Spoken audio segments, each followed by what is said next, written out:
इजलासको सुदृढीकरणको मोडमा संविधानको रक्षा र न्यायको पारदर्शिताको लागि एउटा पहिलो चरणमा हामीले यो पोर्टललाई अगाडि ल्याएको छौँ। हुन त अब न्यायपालिकाको भूमिकाको कुरा गर्दाखेरि एउटा नागरिकको स्वतन्त्रताको संरक्षण गर्ने संविधानको अभिभावकको रूपमा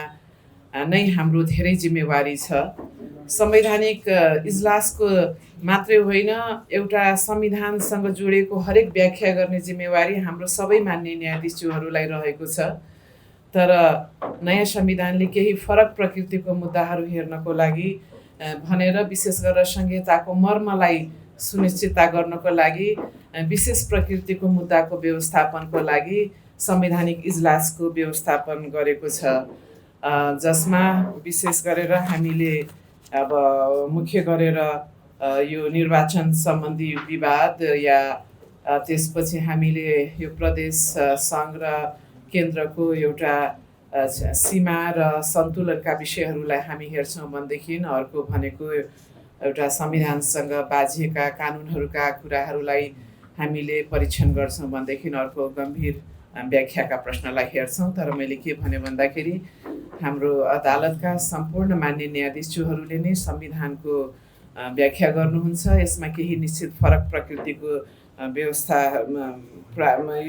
विषयलाई हामीले हेर्ने गरिराखेको छौँ। अब समग्रतामै हेर्दाखेरि आज हामीसँग थुप्रै मुद्दाहरू छन्। अहिले न्यायपालिकासँग अहिले हेर्दाखेरि के देखिन्छ भन्दाखेरि विशेष गरेर हामीसँग अहिले जम्मा लगत अहिले यो फागुनसम्मको हेर्दाखेरि हामीले के देख्यौँ भन्दाखेरि 2,75,678 मुद्दा हामीसँग विचाराधीन छन्, जसमा फर्च्योट चाहिँ 95,204 भएको छ नेपालभरिमा, अथवा 34.5% मात्रै मुद्दा फर्च्योट भएको छ। धेरै हामीलाई फर्च्योट गर्नुपर्ने एकातिर आवश्यकता छ भनेदेखि सर्वोच्च अदालतको लगत हेर्दाखेरि यो अहिले आजसम्मको तथ्याङ्कलाई हेर्दाखेरि, हिजोसम्मको लगतलाई हेर्दाखेरि 33,667 लगत छ, 6,536 फर्च्योट भएको छ र बाँकी 27,131 मुद्दाहरू बाँकी छन्। र यही लगतहरूभित्र हामीले संवैधानिक इजलासमा प्रवेश गरेर हेर्दाखेरि संवैधानिक इजलासमा आज 282वटा मुद्दा बाँकी छ र यो 17 गतेसम्मको है तथ्याङ्क 282वटा मुद्दा बाँकी छन् थिए भनौँ 282वटा। तर दुःखद कुरा के भन्दाखेरि हामीसँग यो संवैधानिक इजलासमा 2074 सालदेखिको मुद्दा बाँकी छ, अथवा 8 वर्ष पुरानो मुद्दाहरू बाँकी छ। र त्यो सँगसँगै सोकजै नभएका 1 वर्षसम्मका मुद्दाहरू पनि हामीसँग छ। र यसले चाहिँ हामीलाई चाहिँ अलिकति गम्भीर हुनुपर्छ र यसलाई अलिकति फरक तरिकाबाट न्याय सम्पादनमा अगाडि जानुपर्छ भन्ने अनुभूत भएको छ। यसको अर्थ अरू मुद्दा प्राथमिकतामा छैन भन्ने होइन। यो सँगै हामीले पूर्ण इजलास, बृहत इजलासको विचाराधीन मुद्दाहरूलाई पनि हामीले तत्काल कसरी सम्बोधन गर्ने छिटो छरितो तरिकाबाट र अन्य फर्च्योटलाई पनि कसरी बढाउने भन्ने पनि हाम्रो ध्यानाकर्षण भएको छ र त्यसलाई हामी व्यवस्थित गर्दै अगाडि लैजान्छौँ। तर अब यहाँ संवैधानिक इजलासलाई अहिले पहिलो प्राथमिकतामा अहिले आज पोर्टलको माध्यमबाट हामी आएको छौँ र पोर्टलको माध्यमबाट आउँदाखेरि यो संवैधानिक इजलासको हुन त हरेक मुद्दाको फैसलाहरू हरेक व्यक्तिको लागि वा संस्थाको लागि महत्त्वपूर्ण हुन्छ। तर आजको प्रसङ्गमा हामीले चाहिँ अरू मुद्दाहरूलाई जसरी हामीले प्राथमिकतामा राखेको थियौँ, अब संवैधानिक इजलासलाई झनै प्राथमिकतामा राखेर अहिलेसम्म बाँकी मुद्दाको फर्च्योटलाई हामीले छिटो छरितो ढङ्गबाट लैजानुपर्छ भनेर हामीले केही लक्ष्यहरू निर्धारण गरेको छौँ। यो लक्ष्य निर्धारण गर्दाखेरि यो 282 मुद्दाहरू हामीसँग बाँकी छन्, 8 वर्षसम्मका मुद्दाहरू बाँकी छन् र हाम्रो अहिले लक्ष्य के किटान गरेको छौँ भन्दाखेरि यो 3 महिनाभित्र हामी न्यूनतम 33% मुद्दा फर्च्योट गर्छौँ भनेर एउटा लक्ष्य राखेको छौँ। र यो लक्ष्यको कुरा गर्दाखेरि दोस्रो लक्ष्य के राखेको छौँ भनेदेखि निर्वाचन सम्बन्धी विवाद आउँदाखेरि पनि त्यो निर्वाचन सम्बन्धी विवादहरू औचित्य सिद्धिसम्म पनि हामी निरूपण हुन नसकेका अवस्थाहरू पनि थियो भन्दाखेरि दर्ता भएको मितिबाट 6 महिनाभित्र निर्वाचन सम्बन्धी विवादहरूलाई हामीले निरूपण गर्ने भनेर लक्ष्य पनि राखेको छौँ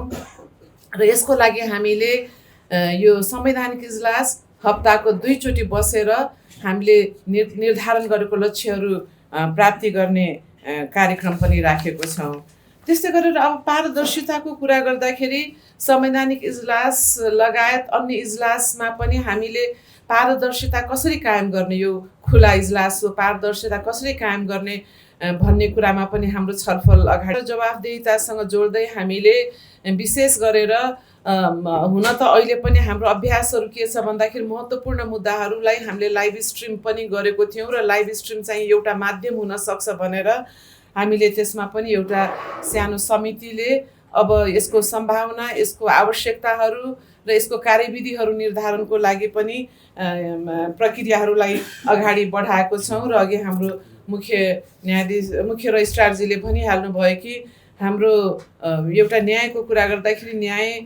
सम्पूर्ण सरकारवाला वर्गमा जाओस्, न्याय घर घरमा पुगोस् भन्ने एउटा सोचका साथ हामीले अहिले सुरुवातको रूपमा यो पोर्टलबाट हामी अगाडि बढ्न गइराखेको छौँ र यो टेक्नोलोजीलाई चाहिँ हामीले एकदमै महत्त्वपूर्ण माध्यमको रूपमा, न्याय निरूपणको महत्त्वपूर्ण र एकदमै आवश्यक माध्यमको रूपमा नै हामीले अगाडि बढाउन गइराखेको छौँ। तर पनि अब दुर्भाग्य अहिलेको परिस्थितिमा हामीले सर्भरहरूलाई बनाउन सकेको छैनौँ, हाम्रो ब्याकअपहरू बनाउन सकेको छैनौँ। हामीले प्रविधिको कुरा गर्दाखेरि आइटी सिस्टमहरू ध्वस्त अवस्थामा छ, त्यसलाई एउटा रिकभरीको प्रक्रियामै हामी रहेको छौँ र त्यसलाई पुनर्स्थापित गर्ने प्रक्रियामा पनि रहेको छौँ। यो सन्दर्भमा आज पहिलो चरणमा यो आइटी कमिटीले, हाम्रो प्रशासनले जसरी संवैधानिक इजलासलाई एउटा व्यवस्थित ढङ्गबाट अगाडि लैजानको लागि त्यसको बारेमा आवश्यक सूचना, त्यसमा चाहिने जानकारी लिनको लागि यहाँ सम्पर्क व्यक्तिको नम्बरहरू सहित र विशेष गरेर मुद्दाको स्थिति हरेक कुरा चाहिँ अनलाइन माध्यमबाट नै एउटा पाउन सक्ने एउटा प्रणालीहरू स्थापनाको पहिलो प्रयास भएको छौँ र अघि फेरि मुख्य रजिस्ट्रारले भनेको जस्तै हामी अलिकति आइटी सिस्टममा अनलाइन रजिस्ट्रेसन मात्रै होइन, समग्र मुद्दाहरूकै अनलाइन रजिस्ट्रेसन, रिटको मात्रै नभइकन रजिस्ट्रेसन, अनलाइन हियरिङ, अब भर्चुअल हियरिङ लगायत अनलाइन पेमेन्ट, अनलाइनबाटै फैसलाहरू डाउनलोड गरेर यहाँसम्म आउनै नपर्ने प्रणालीहरू पनि कसरी स्थापना गर्ने भनेर नै हामीहरू अगाडि बढिराखेको छौँ। र आजको लागि मैले खालि यो पोर्टल धेरै महत्त्वपूर्ण छ र यो पोर्टलको माध्यमबाट हरेकले आफ्नो पेशी तारिख लगायतका सम्पूर्ण जानकारीहरू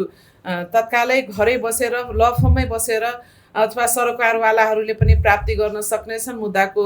जानकारी, स्ट्याटस मात्रै होइन कि त्यहाँको आदेश, त्यहाँको फैसलाहरू, सम्पूर्ण विस्तृत विवरणहरू नै यस माध्यमबाट जानकारी पाउन सक्ने एउटा माध्यमको एउटा स्थापना आज गरेको छौँ र यस्ता खालको एउटा प्रभावकारी न्याय सम्पादन मात्रै होइन, समयमा न्याय सम्पादनको लागि कार्यक्रमहरूको हामी निरन्तरता गर्नेछौँ।